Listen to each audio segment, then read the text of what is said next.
which of these teams that have had things go majorly wrong, and I didn't include the Patriots in this, but maybe could have, which team should have seen it coming?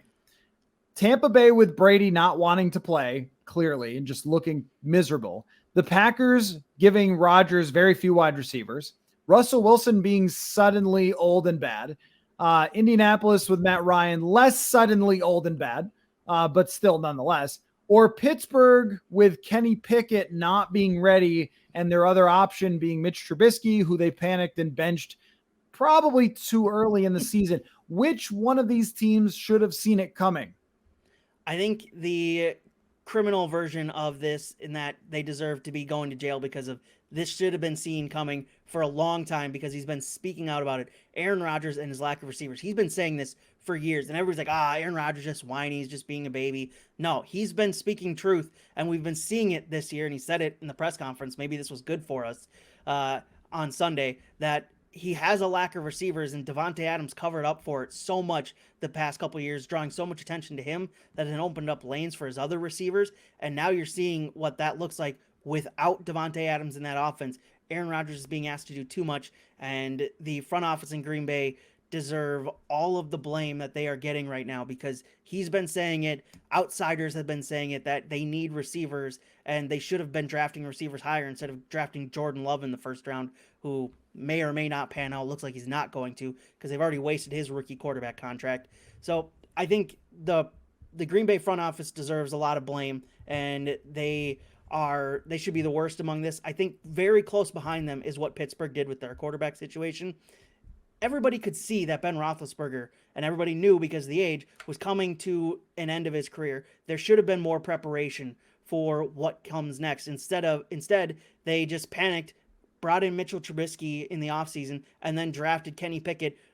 Looks like higher than he should have been considering the rest of the quarterback class and how that panned out this offseason or in this draft. So that one, Pittsburgh's very closely behind Green Bay in how this should play out, is that they had so much time to prepare and so much time to get in another quarterback and prepare him under Ben Roethlisberger to take over when Roethlisberger did retire, because everybody saw the age and saw the lack of production that you were getting from Roethlisberger over the past couple of years. That should have been something that they prepared for a long time ago. Next up, anytime a player retires, just let him be, especially in football. It's too physical, it's too demanding. You're either all the way in, year round, or you're out. And Tom Brady should have just let be. He should not have been allowed to come back. They should have just been like, all right, you moved on, we're moving on, because it's showing that it's just not working out for a guy. And we saw this in 2010 with Brett Favre. He was brought back, didn't want to be brought back, and he was just peer pressured into it by a couple Vikings players flying down to Hattiesburg and bringing him back on a plane. And it just showed that it didn't seem like his heart was in it, and it doesn't seem like Tom Brady's heart is in it this year. He seems a bit distracted, obviously, from the off-field stuff, and it just doesn't seem like it's working right now. And that's probably part of the reason why they got smoked by Carolina this last weekend. Matt Ryan being shot was foreseeable, but also forgivable, because you could kind of shift some of that blame to the lack of weapons that he had over the past couple years, and you maybe thought, let's bring him into Indianapolis. He's got a better offensive line, got better weapons here in Indy, and let's see what he can do. And, well, he looks like a 37-year-old quarterback at this point. And obviously getting benched for Sam Ehlinger is not a good thing to have at the end of your career. You know, I think that the one that was not foreseeable at all was Russell Wilson. Yeah. That I would have never predicted he would look like this. I do know that anytime a quarterback gets to 34, 35 years old, you never know when it's coming, that fall off. And he's got a shoulder injury. He's got a hamstring injury. That goes along with getting old. And the same thing with Matt Ryan. Well, he's got this shoulder problem. Like, yeah, because he's old. Like, that's what happens. These guys get banged up. Matt Ryan, I think, was somewhat foreseeable. Like, if we were doing it on a 1 to 10 scale, Wilson is like a 2. I don't think you could have ever foreseen it being this bad. I think you could have said, I don't know that they're going to be a playoff team in that division, because they're maybe not as strong as they were getting credit for in the offseason. But Wilson, I would have expected to be good. With Matt Ryan, I thought he was shot in Atlanta. I don't know why they didn't think that. I mean, it just... the velocity was completely gone off of his fastball. And throughout training camp, people wrote these stories like, oh, in Indy, their writers and the national writers would come in and interview Matt Ryan, and the hype machine was going.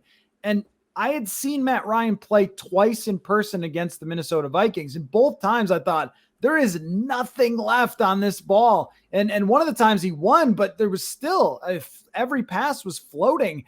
It's just when that's happening, that pretty much means that the guy really can't play anymore. I don't think I expected it to be this bad, but I did not expect it to be good. It's not like with Drew Brees or Phillip Rivers, who never had great arms. They really just relied on anticipation their entire career. Matt Ryan had a rocket at one time, and once that was gone, it was just gone. It was like a pitcher who throws 100, and once they throw 94, people can hit them, and that's kind of the way that it feels.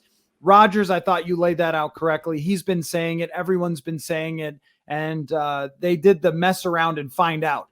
They messed around and found out that you can't just have Randall Cobb and a second-round rookie from North Dakota. Like, it just doesn't, as that wasn't going to be enough. Sammy Watkins, who's always hurt, it wasn't going to be enough.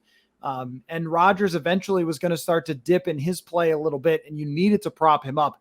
Brady is a hard one for me because when a guy defies just logic and physics and whatever else for his entire career, aging, whether that's assisted by anything or not, like surgery on his face, I don't know. But he's done it so many times. You never would have dreamed a 45-year-old would compete for an MVP. So I think there was a case of like, it's just Brady. Like, I don't know, man. I remember our friend Sage Rosenfels saying one time, like, I'll bet against Brady to go to the Super Bowl when he's retired. Like, you just always think he's going to overcome it. And sort of the same thing for Rodgers, but even more for Brady. That one I might give like a 5 or a 6. It was dubious, but you just thought, well, you could probably do it. The Kenny Pickett one, we need to stop saying forever that quarterbacks are pro ready. No one is pro ready. No quarterback who comes out. There have been some quarterbacks in NFL history who have had good rookie seasons. Mac Jones, one of them. But we look at a player's skill set, and if the guy's not an athletic freak, we just say he's pro ready. That's no. Going from Pitt to the Steelers, you're not ready for that. And even quarterbacks who've been drafted number 1 overall that turned out to be good have had tough first seasons. So if they thought that it was just silly to bench Mitch Trubisky, like, why are you benching him for someone who definitely needs a year of adjustment time in Kenny Pickett? Maybe part of it's that Kenny Pickett is 24 years old. So they thought, well, you're older, so you should be able to step right in.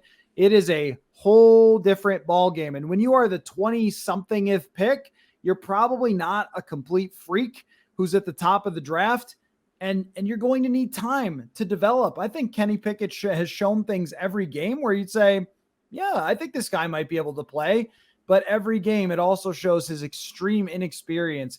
I mean, now they should just keep playing him because whatever, but they've put him in a situation where he had a really, really difficult chance to win, and I think that was very much foreseeable.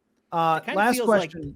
Go ahead. It kind of feels like that they switched to Kenny Pickett because they saw the Bengals struggle early. They saw the Ravens struggle early. They saw the Browns struggle early. Like, oh, this division's still here to grab. Let's try and take it and see if the rookie can take us.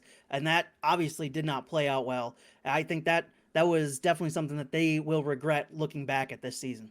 Right. And really with Mitch Trubisky, he's always been up and down his whole career. Yeah. They probably win 8 or 9 games with Mitch Trubisky, though. I mean, even when he had to come off the bench for Pickett, when Pickett got hurt, he played pretty well.